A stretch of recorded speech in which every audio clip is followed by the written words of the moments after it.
Minsan, dumarating talaga sa buhay natin, ang isang pagsubok, yung tipong wala na tayong choice, kundi gawin ang isang bagay na hindi naman natin kayang gawin.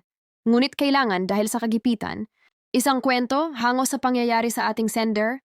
Enjoy for watching. Inay, kumusta po kayo? Sinabi ko na nga na huwag na kayong tumayo. Ako na ang gagawa ng mga gawain nyo. Salamat anak. Darating kasi ang tatay mo, kakain niyon. Kaya ipaghanda mo ng kakainin niya at ako ay magpapahinga na. Nag-iisang anak lang ako at babae pa. Ang nanay ko ay isang labandera. At si tatay naman ay nagtatrabaho sa bukid. Minsan naman ay ume-extra. Kapag may nagpampagawa ng bahay at kailangan pa ng tao. Si nanay ay mabait na ina, lalong mas mabait na asawa. Kahit na mapanakit ang tatay ko, mahal na mahal pa rin siya ni nanay. Lumaki ako na nakikita ko ang paghihirap ni nanay. Kaya nga talagang nagsusumikap ako. Para makapagtapos ako sa pag-aaral, gusto ko kasing alisin si nanay sa lugar na ito, isang lugar na squatter. Pati ugali ng tao ay squatter din. Aminin ko, mataas ang aking pangarap, sabi nga nila. Walang masamang mangarap. Kaya bata pa lang ako, punong-puno na ako ng pangarap. Simula bata pa lang ako, hindi ko na naramdaman ang pagmamahal ng isang ama. Palaging mainit ang ulo sa akin ni tatay. Konting mali ko, pinapalo niya ako. Sa tuwing tatangkain ni nanay na ipagtanggol ako, siya ang kawawa dahil siya ang sasalo na dapat ay sa akin. Kaya lumaki ako ng malayo ang loob ko sa tatay ko kahit paiimikan. Hindi ko ginagawa kung hindi naman kailangan. Pagka-graduate ko ng elementarya, nakakuha ako ng scholarship. Kaya laking tuwa ng aking ina. Tinutulungan ko rin si nanay sa paglalabada. At pag may magpapalinis ng bahay, at sumasama ako. Isang beses, may nilinisan kaming malaking bahay. At nakilala ko dito si Sir Ramon.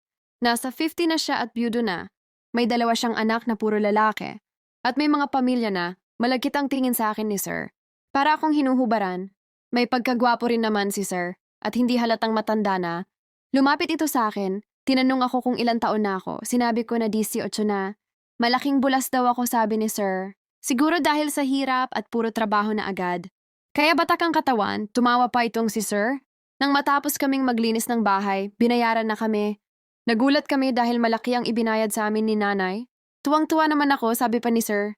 Kami na ang maglilinis ng bahay niya. Kaya tuwing Sabado ay palagi kaming nasa bahay ni Sir Ramon. Para linisin ang bahay niya, naglalaban na rin kami. Isang araw, nagkasakit si nanay, trangkaso. Kaya ako lang mag-isa ang nagpunta sa bahay ni Sir Ramon.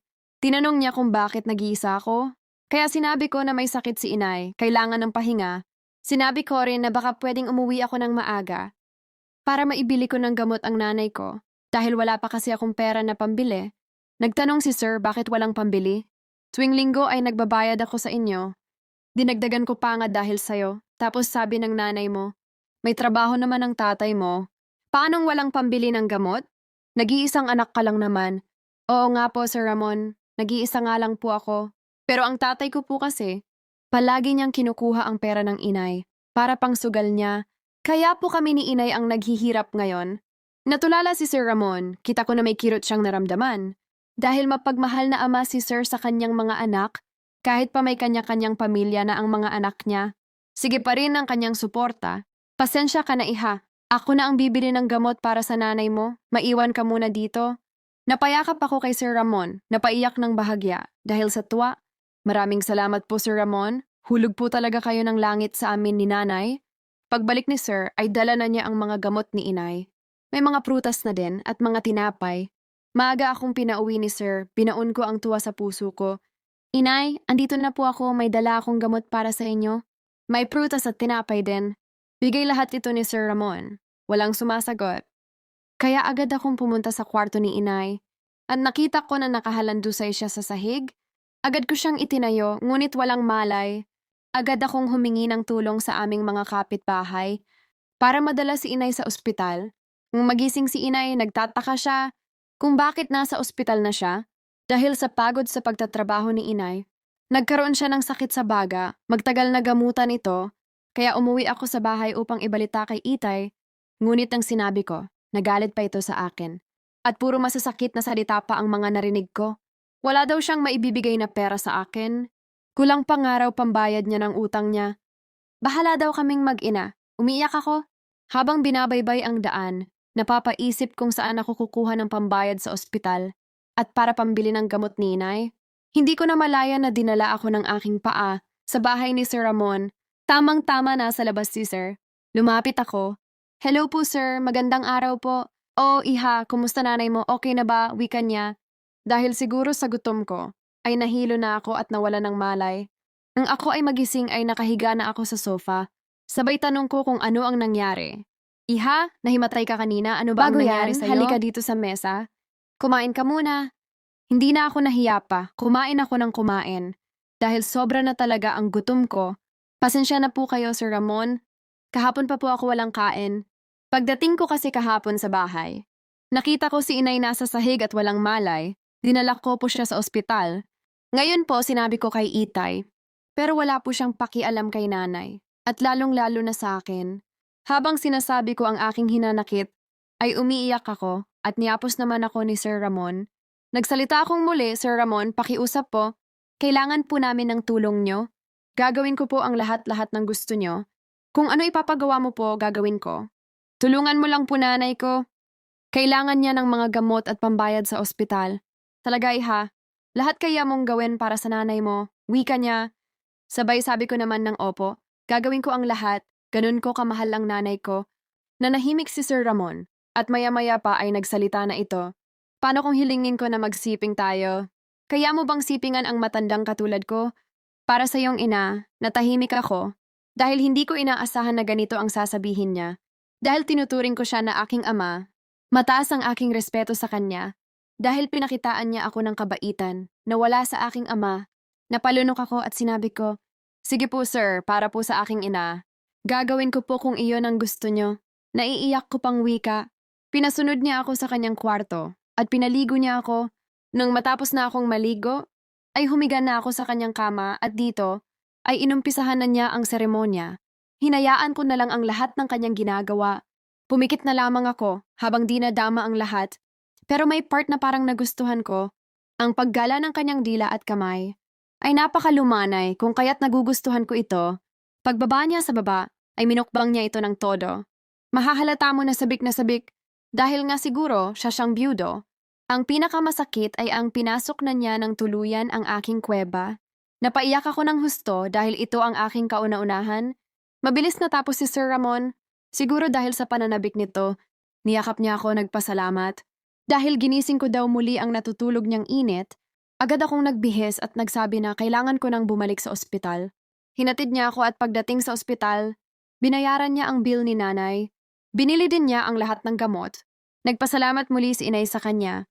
Sa kabutihan ni Sir Ramon, ang hindi alam ni nanay, binayaran ko yon ang buong pagkikatao ko, kaya hindi na niya kailangan pang magpasalamat. Nang makalabas si inay sa ospital, bumalik ang dati naming normal na buhay. Tuwing Sabado ay nandoon kami sa bahay ni Sir Ramon. Dahil wala na akong maitatago pa kay Sir, ay palagi niya akong niyayaya na makipagjugjugan, kapalit ng malaking halaga. Sa pagkakataon na ito, ginamit ko ang utak ko. Pumayag ako kapalit ng mga binibigay niya. Inipon ko yon ng iniipon. Dahil may pangarap ako na gustong matupad. Gusto kong makatapos ako ng pag-aaral. Gusto ko, makalaya kami ng nanay ko sa tatay ko. Sumapit ang aking graduation sa high school. Sobrang saya ko pero ang tatay ko, pag uwi namin, lasing na lasing. At kung ano-ano pa ang kanyang mga sinabi, magsama raw kami ng nanay ko. Dahil parehas daw kaming makasalanan. Hindi ko maintindihan nung una. Kaya kung ano-ano na rin ang sinabi ko at sa galit ni Papa. Sinabi niya na hindi niya ako tunay na anak. Lumandi si nanay at ako ang naging bunga nito. Hindi ko alam kung maiiyak ba ako or matutuwa sa nalaman ko dahil sa wakas. Nalaman ko na rin ang tunay na dahilan kung bakit walang pakialam sa akin si tatay. Kaya kinausap ko si Sir Ramon kung pwede magstay in sa bahay niya. Kami ng nanay ko, sinabi ko rin kay Sir ang lahat. Kung ano ang pagkatao ko, wala naman problema kay Sir Ramon, pumayag siya. Mas gusto nga niya yon dahil mas malapit na ako. Anytime na gusto niya ng bengbangan, andito lang ako. Lumipat kami sa bahay ni Sir Ramon ni nanay. Naging regular na kasambahay na si nanay, kaya mas malaki na ang sahod niya. Ako pinagpatuloy ko ang aking pag-aaral. At sa tuwing tinatawag si Sir Ramon ng tawag ng laman, binibigay ko iyon ng walang pag-aalinlangan. Dahil palagi na namin ginagawa iyon, ay nasanay na ako. Minsan nga ako na ang gumagawa lahat. At puro ungol na lang niya ang naririnig ko. Nakaipon ako ng malaking halaga at hindi ko yon nababawasan dahil binibigyan pa rin naman ako ni Sir Ramon ng allowance ko. Binibigyan din ako ni nanay. Kahit pa siguro magbigay si Sir Ramon ng pera sa akin, hinding-hindi siya mauubusan dahil sa dami ng negosyo at ari-arian nito. Lumipas ang mga taon, dumating din ang oras at araw na aking hinihintay, ang aking pagtatapos. Sobrang tuwa ni nanay dahil sa aking tagumpay. Nalampasan namin ang hirap at lahat ng pagsubok. Kinabukasan, kinausap ko si Sir Ramon. Naalis na kami sa bahay niya dahil kaya ko na. Ngunit matanda na ito dahil ilang taon na rin naman ang lumipas. Wala na rin siyang hilig at may mga sakit na rin. Ang mga anak niya ay sa ibang bansa na rin mga nakatira. Kaya sabi niya, "Bakit pa kayo aalis? Ituring niyo na sa inyo ang bahay na ito. Samahan niyo na ako hanggang sa huli ng buhay ko. Wala naman akong ibang kasama. Wala din akong ibang pagkakatiwalaan." Hindi ko na malayan na malaki na pala ang pinagbago ni Sir Ramon dahil nga galit ang nararamdaman ko para sa kanya dahil kinuha niya ang pagkababae ko sa murang edad. Kaya ngayon, nawalan ako ng tiwala sa aking sarili na may lalaki pang magmamahal sa akin ng tapat. Pero sa kabila ng galit na iyon, tinanggap ko ang gusto ni Sir Ramon dahil matanda na ito. Sinanay ako ni Sir Ramon na pamahalaan ng ilan sa kanyang negosyo. Naging masaya naman ako sa trabaho ko dito. 2 taon lamang ang sumapit. Tuluyan ng pumanaw si Sir Ramon dahil may sakit pala itong kanser. Kaya pala mabilis ang pagbaba ng kanyang timbang at ang kanyang pagtanda. Umuwi ang kanyang 2 anak hanggang sa pagbasa sa last will ni Sir Ramon. Nagulat kami nang sinabi ng abogado na kasali kami sa last will ni Sir Ramon. At mas nagulat kami ni nanay nang basahin na ng abogado ang last will. Nakasaad doon na sa amin iniiwan ang bahay na ito at dahil sa tagal namin siyang inalagaan na parang pamilya, ibinigay din niya sa akin ang negosyong pinamamahalaan ko at halagang 10 milyon pesos kapalit ng mga ginawa ko sa kanya. At ang ginawa niya sa akin, may iniwan din siyang sulat na ang abogado lang daw ang kailangan magbasa nito. Humingi siya ng sorry paulit-ulit sa mga ginagawa niya sa akin. Binanggit ni Sir Ramon ang lahat-lahat ng ginawa niya sa akin. Kaya binigyan niya ako ng mana, kabayaran sa lahat ng ginawa niya. Umiiyak ako habang binabasa yung sulat at ang nanay ko ay iyak ng iyak at galit na galit. Pero sinabi ko kay nanay, "Tapos na ang lahat ng paghihirap natin, Nay?" Tapos na, si nanay ay binigyan din ng 3 milyon para sa kanyang pag-aalaga ng tapat kay Sir Ramon. Maliban doon, lahat ay sa mga anak na niya. Wala naman naging reklamo ang mga anak ni Sir dahil sa ibang bansa na sila naninirahan. Mababait din naman ang mga anak ni Sir. Halos 1 buwan lang nanatili dito sa bahay ang mga anak ni Sir at bumalik na rin sila sa ibang bansa. Hay buhay, sa wakas, lahat ng sakripisyo ko ay nagbunga ng maganda. Nabigyan ko na ng magandang buhay ang aking nanay. Na mahal ko, sana ay nag-enjoy kayo sa aking kwento. Nagmamahal, Diana.